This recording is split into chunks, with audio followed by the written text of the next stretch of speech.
सकती है, तो बीमारी से भी बचना ज़रूरी है।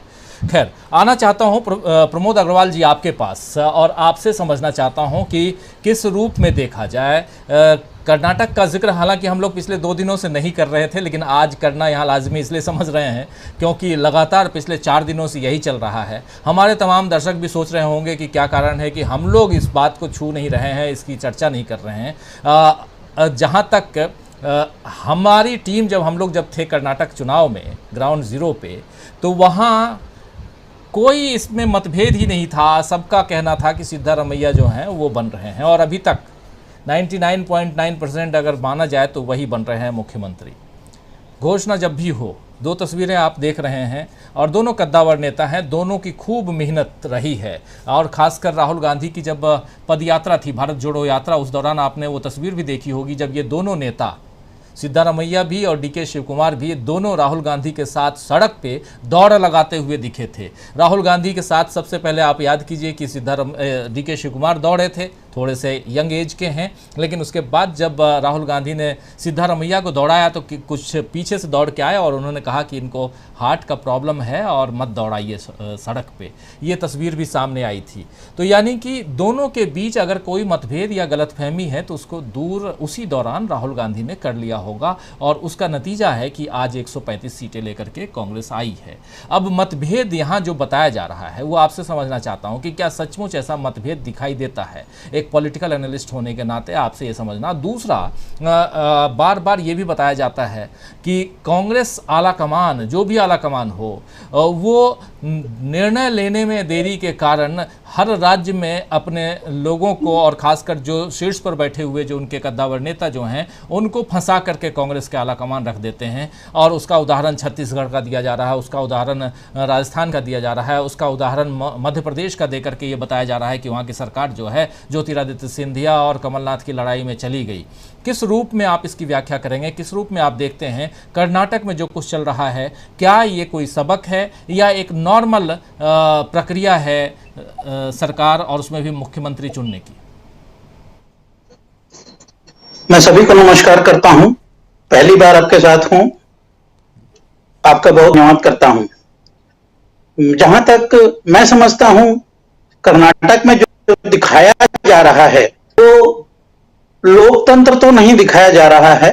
लोकतंत्र का मतलब ही यही, लोग हमारे पास हैं, जितने कद्दावर लोग हमारे पास हैं, हम उनसे आपस में चर्चा करें और उस चर्चा का निष्कर्ष निकाल करके एक जनता के सामने एक ऐसी तस्वीर पेश करें जिसे वो चाहती है, जिसके लिए उस वोट। लेकिन चूंकि नोएडा मीडिया का एक ही कार्यक्रम है कि उसे भारतीय जनता पार्टी से सपोर्ट में ही जो कुछ दिखाना है वो दिखा रहे हैं। सबसे बड़ी बात जो आज दिखाई जानी चाहिए थी वो यह थी कि देश की सबसे बड़ी पार्टी, जो अपने आप को विश्व की सबसे बड़ी पार्टी है, वह एक बहुत बड़ा चुनाव हार गई है। उनका अध्यक्ष आज बंबई में मेयर चुनाव जिताने के लिए गया हुआ है। उस मेयर चुनाव जिताने जाने वाले पार्टी अध्यक्ष से मीडिया ये नहीं पूछ रहा है कि कर्नाटका में आप इतनी बुरी तरह हार कैसे गए, क्या कारण था? क्या 40% कमीशन वाली सरकार हार गई? क्या मोदी का सुशासन हार गया? क्या अमित शाह की रणनीति हार गई? हारने वाला अगर कांग्रेस होती तो सारा मीडिया राहुल गांधी, सोनिया गांधी या खड़गे जी के आवास पर कैमरा लगाए खड़ा होता। आप बोलिए क्यों हार गए? क्या कांग्रेस भारत? तो यह सवाल अब क्या बीजेपी से नहीं पूछा जाना चाहिए कि क्या बीजेपी मुक्त हो रहा है भारत? लगातार तीसरा चुनाव हारे हैं हम। दिल्ली का नगर निगम में गृह मंत्री पर्चे बांटते बांटते घूमते रहे, नगर निगम हार गए। हिमाचल प्रदेश में आप पार्टी का अध्यक्ष रहने के बावजूद, अनुराग ठाकुर रहने के बावजूद, और मोदी जी और शाह जी तो जाते ही हैं हर चुनाव में, वो चुनाव हार गए और अब लगातार तीसरा चुनाव हार रहे हैं। किसी भी राज्य के चुनाव के हारने से 2 शक्तियां कम होती हैं। पहली, आप वो राज्य खोते हैं, और राज्य के साथ साथ राज्यसभा की सीटें भी कम होती हैं आपकी। यह डर सताने लगा है कि अब क्या दक्षिण का दरवाजा बंद हो गया तो हिंदी गोबर पट्टी का दरवाजा भी बंद हो जाएगा। सिर्फ एक उत्तर प्रदेश के दम पर आप पूरे देश पे राज करने की नीति कब तक चलाते रहेंगे? आपका सुशासन बहुत बुरी तरह पराजित हुआ है। रही बात सिद्धारमैया या शिव कुमार के चुनाव चुनने की, तो सबसे बड़ी बात यह है कि कांग्रेस को यह भी ध्यान देना है कि जो केंद्र की सत्ता है वो संविधान का किस तरह से दुरुपयोग कर रही है। जिस दिन चुनाव हारती है उसी दिन वहां के डीजीपी को सीबीआई का चीफ नियुक्त कर दिया जाता है, जिसको शिव कुमार नालायक कहते हैं। तो एक नालायक व्यक्ति जो डीजीपी होने के लिए नालायक नहीं था, वो अचानक से पूरे देश का सीबीआई का चीफ बन जाता है।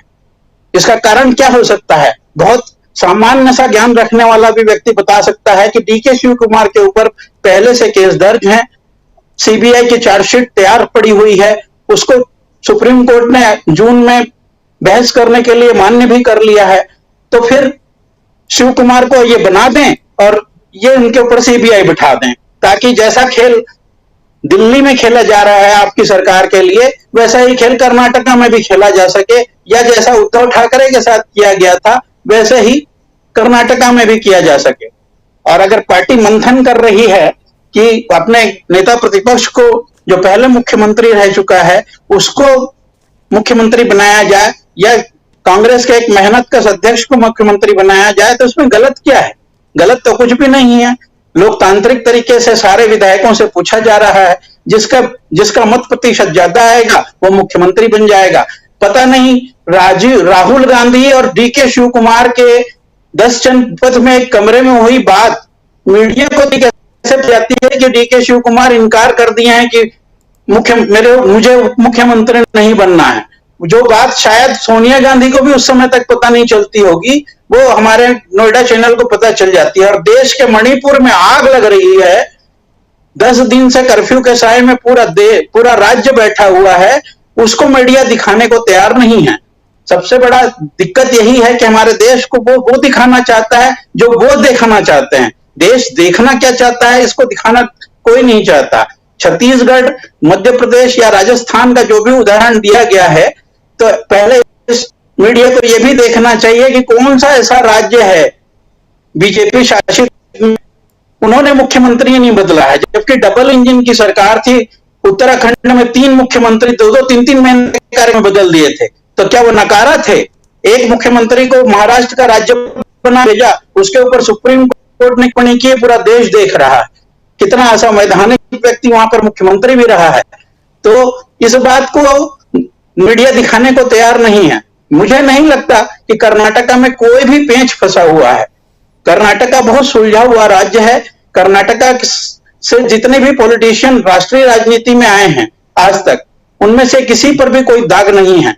और कर्नाटका ने इस देश की सरकार को बता दिया है कि वह जुमलेबाजी, खोखले नारों, धर्म और नफरत की राजनीति में विश्वास नहीं रखती है। और जिस प्रेम की दुकान को खोलने की बात कही जा रही है, उस प्रेम की दुकान में जो चेहरा बिठाया जाएगा, वो उसका प्रेम पूरे देश में बरसेगा और पूरा देश शायद कर्नाटका की दिशा में जाए, इसका मंथन चल रहा है।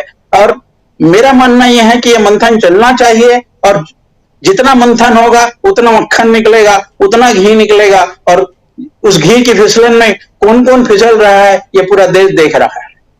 जी बिल्कुल, कौन कौन फिसलेगा और कौन कौन फिसल रहा